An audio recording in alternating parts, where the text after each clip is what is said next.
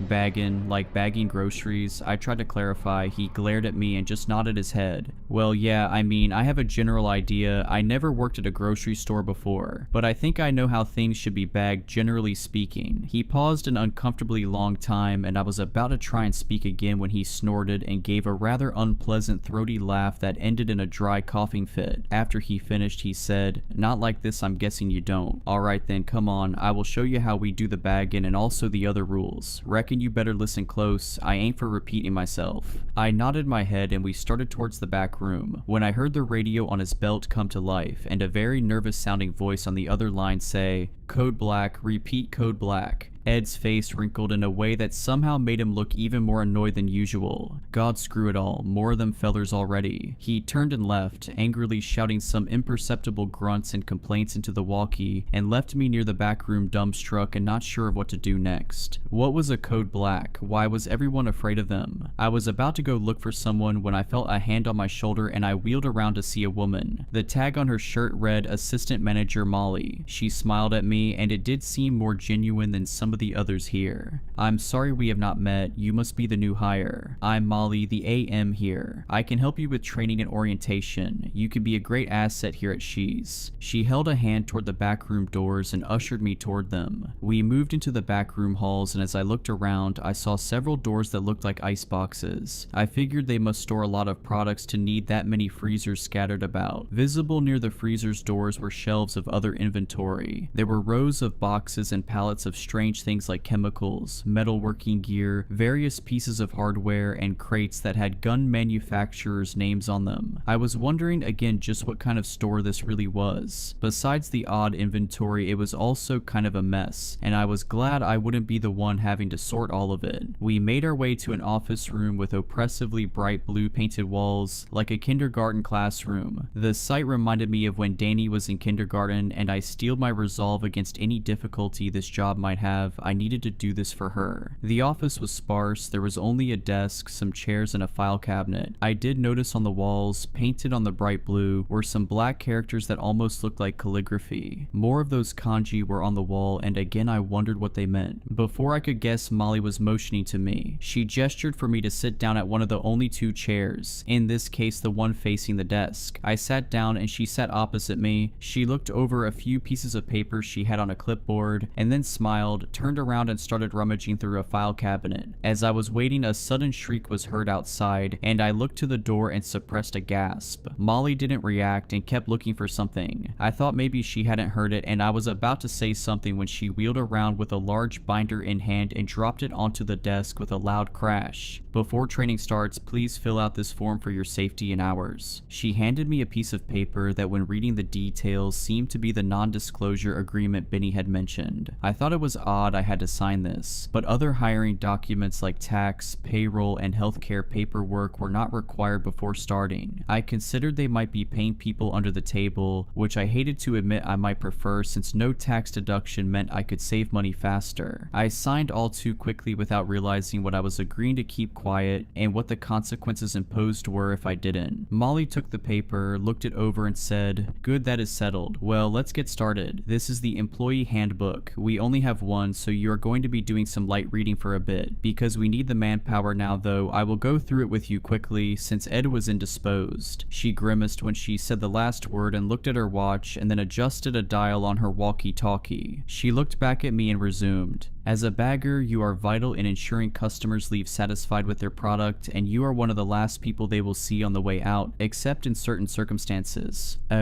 She cleared her throat loudly in time to some muffled noise I thought I heard somewhere else in the back room. Basic rules and code of conduct are as follows. You are to bag products to the customer's satisfaction. The first thing you are to ask customers is what type of bags they want. Whatever they say goes as far as how to bag things and with what bags. You are not to ask about or discuss the purchases of the customers, no matter how curious you are or how talkative they might be. No questions, period. Understood? She slammed her fist on the binder, and I jumped back startled as she looked at me. I stammered out a quick acknowledgement. Yes, understood. Good, she said, and continued with the list. No assistance may be provided to customers for loading or unloading things from their vehicles. If a customer requests help to their vehicle, do not under any circumstances assist or leave the building with them or any customer at any time, regardless of the story they give you as to why they need help. It is our policy and they know this. If requests persist, or you are feeling intimidated or threatened, you are to press the yellow button at the end of each checkout by the bagging station. A security personnel will escort the offending customer to aisle 4 for processing and detainment. Wait, detainment? They don't just kick them out? I thought that was weird. She continued with the next rule before I could ask about it. The most important rule, occasionally there will be a special bag request. You will know it when you hear it. If ordered, press the black button by the end of the checkout and proceed with code black protocol. These guests are normally our highest paying customers and often are here at the pleasure of Mr. Shy himself. They must be attended as quickly as possible. There it was, code black again. What special bag was she talking about? Ignoring the look of concern spreading over my face, she continued. Cell phones, smartwatches, or quite literally anything that could be used as a recording device are strictly prohibited while on duty, both for our customers' sake and for our own.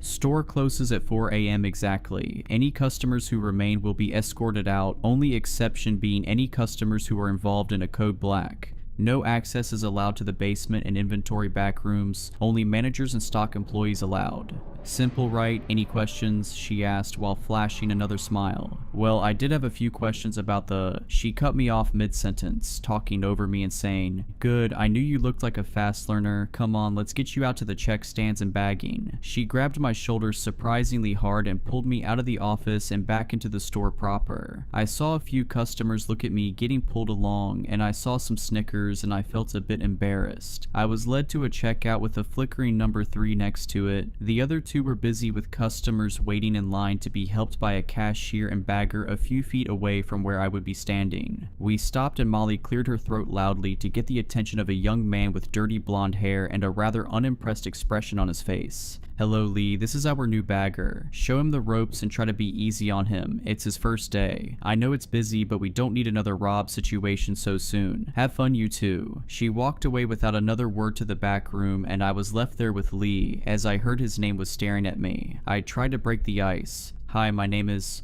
"Save it," he responded abruptly. "I don't want to get attached just in case. I liked Rob, he was my friend, and now, well, now it's best not to talk about what happened to him. Just do your job and follow the rules and you should be fine." I didn't know how to respond to the blunt introduction, but I figured he seemed nicer than that Ed guy, so I just walked up to the bagging station and gave him a mock salute and tried to put a smile on my face. It was going to be a long night. The first customer came through and Lee wordlessly scanned their items. I proceeded to grab a few nearby bags when I felt a sharp kick in my leg. Lee was glaring at me like I had just slapped his mother. What? I thought I was supposed to. Then I looked at the customer who was frowning at me and I remembered. "Hello, what type of bag would you like?" The customer, an older woman, sneered at me and finally accepted the question and said flatly, "Paper, please," and did her best to pretend I didn't exist while I was bagging her items. Mostly groceries, produce, meat, and dairy. There were a few odd pieces, like a set of kitchen knives and what looked like boxes of some sort of firearm ammunition. I was about to ask about them when I remembered the rules. I tried to ignore it and just carry on. She left wordlessly and more customers piled into our line. As the night went on, I started to see less normal items and more disturbing things. One customer had bought zip ties, large volumes of what looked like medical grade sedatives, and several bags of candy. Another bought an ungodly amount of various weapons ammunition and several large fruits like watermelon and honeydew. I thought he might be just shooting some fruit for target practice until I saw what appeared to be a Kevlar vest and an uncomfortable amount of alcohol. After a dozen very disturbing customers came through, I finally found someone who seemed a bit friendly. She was a kindly old woman who seemed to enjoy speaking to me and by all accounts was very nice. It was a much needed reprieve and I actually enjoyed talking with her. Her name was Marge and she was just buying some baking supplies, eggs, butter, flour, spices, all pretty normal things. "You simply must try my raspberry tart, it is divine. I will bring some by next time, or better yet, I think I still have some in my car. Won't you be a doll and help an old woman with her groceries?" I was about to accept when I saw Lee's face go blank and he just shook his head. I looked back at Marge and she had a wide grin on her face, and I looked down at the second half of her groceries yet to be bagged. There were containers of various chemicals, including rat poison, bleach, and ammonia. I tried to speak but I froze, and she asked again. "Come on, dearie, my hip is in bad shape after my fall. It will only be a moment and you can have a treat and a nice tip as well." Her grin shifted in a way that made me very uncomfortable and I struggled to speak but finally blurted out, "No thank you, ma'am, store policy. We are not to escort customers out of the store under any conditions." Her grin vanished and grimace of anger flared up briefly. "Oh well, your loss I suppose. I would have made it spectacular. I thought I might get one of the new ones before you figured it out. Next time, Sonny, I might just find where you live and make a house call." She winked at me and pushed her cart away and I was shocked and horrified at the implications of what had just happened. Lee elbowed me in the side and gestured to the customer who had taken her place, and I was forced to just ignore another uncomfortable encounter that night. After a long shift of bagging goods for an assortment of disturbing individuals, I realized my work was done when a screeching PA system informed everyone in the store that "It is now 4 a.m. and we are closing. If you have not purchased your items already, then you must leave. If you are loading goods, a reminder that no employees may leave with you. You must take them and leave. If you do not, they will be confiscated. Any customers lingering in store will be confiscated as well." Geez, they were not joking about the strict closing time. A large group of people I had not seen before moved through the aisles with flashlights and batons. They must have been the store's security team. They seemed overkill and intense, more like paramilitary than grocery store security guards. They were looking for any stragglers apparently. I thought just then of the weird announcement about people left behind being confiscated as well, and it seemed kind of concerning with how serious they were about everyone getting the hell out on time. I was ushered out as well, along with the other staff who left wordlessly. I tried to make a quip to Lee, asking if there was ever overtime, but he just kept his head down and ignored my joke. I did not know what kind of operation this was, but the more I learned about it, the more I felt like I made a mistake in taking the job. I had to keep it for a while longer at least until I could save enough for Danny's treatment. I worked at Schur's for a few more weeks of uncomfortable conversations and ghoulish and unspeakable items being bagged at the caprice of disturbing and malign customers. I saw 2 code blacks in that time, at least I should say I overheard them. Lee told me not to look and try to avoid the attention of the customers who ordered them. After the first one in my second week of work, I did not see Jay the other bag boy again. Lee warned me not to ask about him, and I was getting increasingly terrified of what would happen if I got one as well. What the hell were the code blacks? The only good news I had was that the store paid bi-weekly, and to my surprise, it seemed like almost no taxes were taken out of my paycheck. I had almost a full $2,800 from the first 2 weeks of work. A little more, and with a bit of the money I saved up from my other job, I could afford Danny's treatment. I just needed to make it 2 more weeks, and then I could quit and never see the awful place again. I managed to avoid any trouble for my 3rd week, but in my last week I had a disastrous run-in with a customer. It was what started a sequence of events so horrible that the conclusion still threatens my family's safety and terrifies me to this day. It was about 11 p.m. and things were going okay. Some of the managers were poking around and there was an odd air of concern and anticipation in the air. Lee told me that the owner would be stopping by at some point that night, Mr. Shaw himself. I was trying to ask more about the owner when a large bald man came to our checkout. He had horn-rimmed glasses and a large jowly face that was fixed in a leering stare that made me feel very uncomfortable. He tried to chat with me, but I got very bad vibes from the man. I tried to ignore him, but he kept pressing it. "Ah, come on man, lighten up. I see you are new here. What's it like working here? You see any real action?" My response was simply asking, "What type of bag would you like, sir?"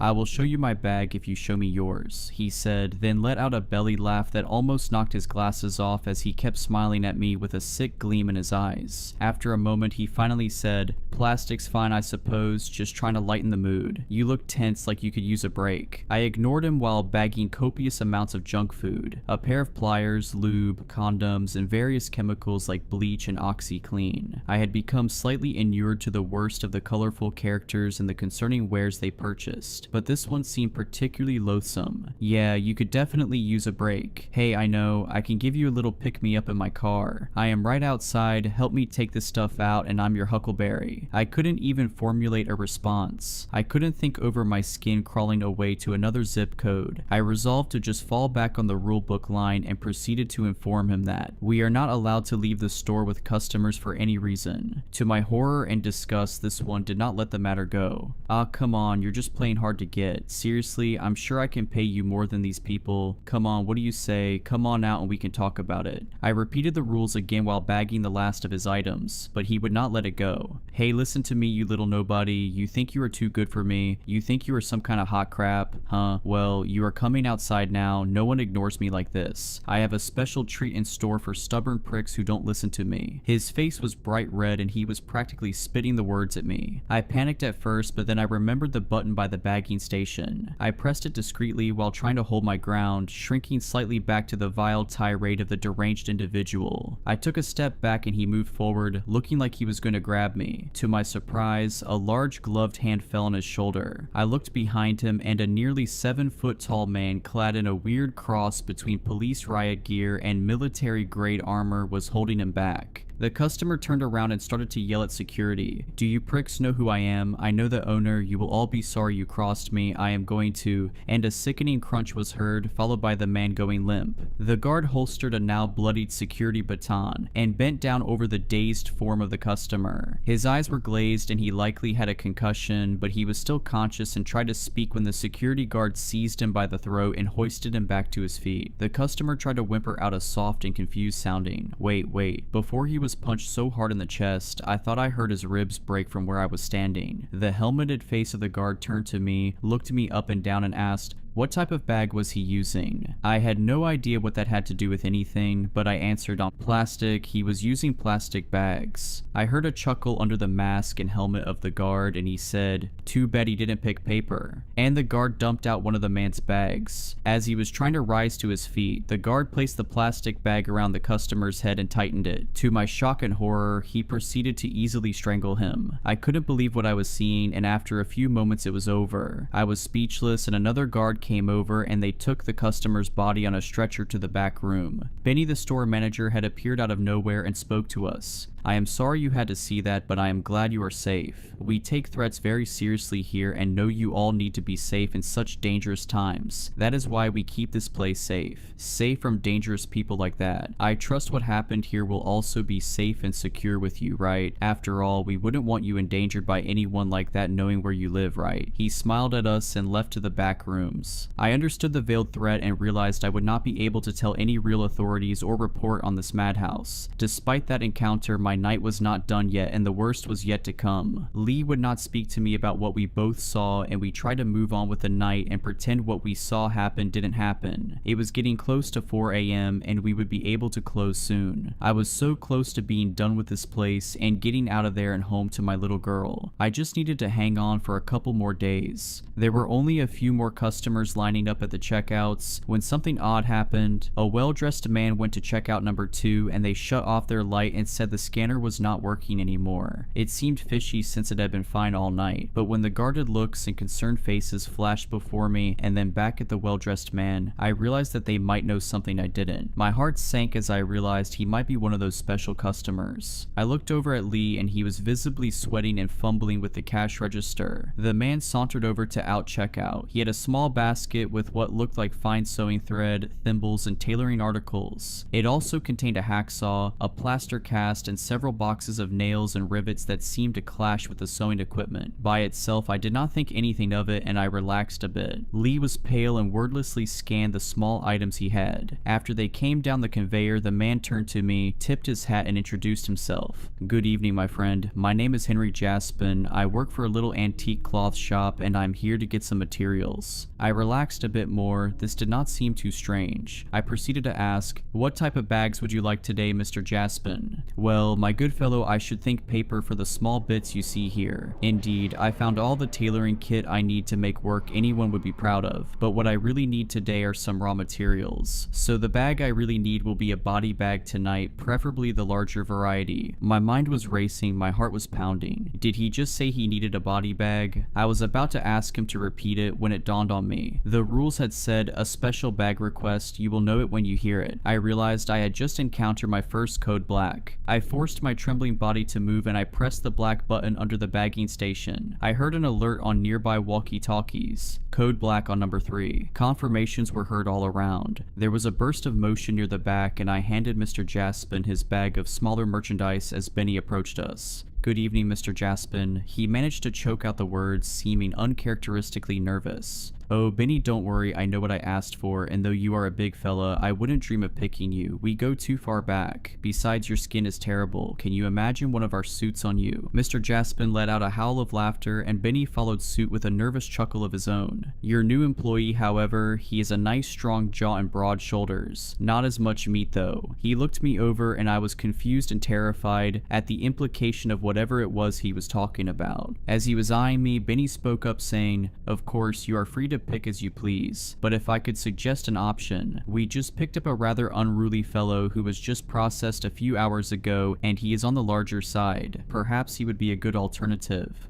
Of course, Benny, you and your new hire lead the way. I followed Benny in between him and Mr. Jaspin, who was behind us. We went into the back and then through keycard locked door that led into the basement. Benny shot me an apologetic look as we descended into the basement and I beheld what was down there for the first time. The place was very dark and freezing. I thought it might be another type of meat locker and I was not too far off. When the light switched on, I had to stifle a gasp of shock and horror. As soon as the room was illuminated, I saw it all. We were surrounded on all sides by rows and rows of body bags. Almost all of them were full, corpses leered out of many of them, all in various states of decomposition. I thought I was going to be sick. It looked like a morgue. I realized that we had been dealing with these products the whole time. I laughed quietly to myself in despair when I realized the options were paper, plastic, and apparently body bags. I thought of the conversation of selecting a person. I also thought of the other people who had handled Code Blacks and had not been seen again, like Rob. Rob was bagged. I stood there mouth agape, trembling at the horror of the nightmare room before me. While it all unfolded in stark terror to me, Mr. Jaspin calmly perused through the inventory of corpses. He would scrutinize them, pinching a cheek here and there and giving a tut-tut or moan of disdain. He came across the body Benny had pointed out and he said, My, he's a big fellow. A lot of material they would love to use. Skin is a little dry in places, a touch of eczema. That is all right though, Benny, old chum. You have a deal. I will tell Mr. Shy. Benny sighed in relief and started to guide me out of that nightmare dungeon. While leaving, I caught a look at Mr. Jaspin's pick, and I held my hand over my mouth to avoid gasping out loud. It was the belligerent customer from earlier, a large dent on his face from when it was smashed in by security. The face had a deathly pallor and his eyes were still leering, even in death. Why in the hell was he down here in a body bag? And why did it sound like he was just purchased? My mind was grasping for rationalizations for how and why this was all happening. Suddenly, Mr. Jaspin caught my hand and proceeded to place a card into my palm. As for you, my fine friend, we would love to have a worker like you at our establishment. She runs a tight ship here, but we are a bit more free-spirited at the tailor. Take care. And he departed with his horrific purchase. I was ushered upstairs in a daze, and I vaguely heard Benny talking with someone. I snapped back to my senses and saw a new face looking at me. He was an older man, and he had very intense, unblinking eyes that were boring into my soul as I stood there. He spoke to me in a stern but oddly soothing voice. I know you might be unsettled by what you saw, but she knew and the means to access it are natural parts of life. It is what you saw, it is what we sell. We sell it in all its forms. Why, it is even in our name. I hope you understand and do not consider anything foolish over the next few days. We value your work, but understand that some people lack the fortitude to deal with what our business does. Just don't forget that when you head back home to your house on 4th Avenue. The large cherry tree at the end of the street is blossoming and looks beautiful. You should take your daughter to see while it still blooms. He placed a hand on my shoulder and squeezed while departing. I had no idea what I had just witnessed, but I knew I was in trouble. My mind was a jumble, and besides the imminent threat, I found myself considering something unrelated, a name. I thought about what Mr. Shy had said about Shy Nu and how we sell it. I looked again at the sign as I was leaving She's Nighttime Convenience and Grocery. I did not think anything of it at first, but I looked closer at the kanji by the first word. Looking up the meaning on my phone, I saw it was indeed the kanji for she sometimes used when counting as the number 4 in Japanese, but more often associated with something else. The dawning horror and simplicity of the name made sense now. Shy more often translates to death. I had worked almost an entire month at Death's Nighttime Convenience and Grocery. I did not go back, I quit. I will find another way to make the rest of the money I need. My family's safety is what is important now, and I know it is not safe for me and Danny here anymore. How could it be? When Mr. Death knows where we live.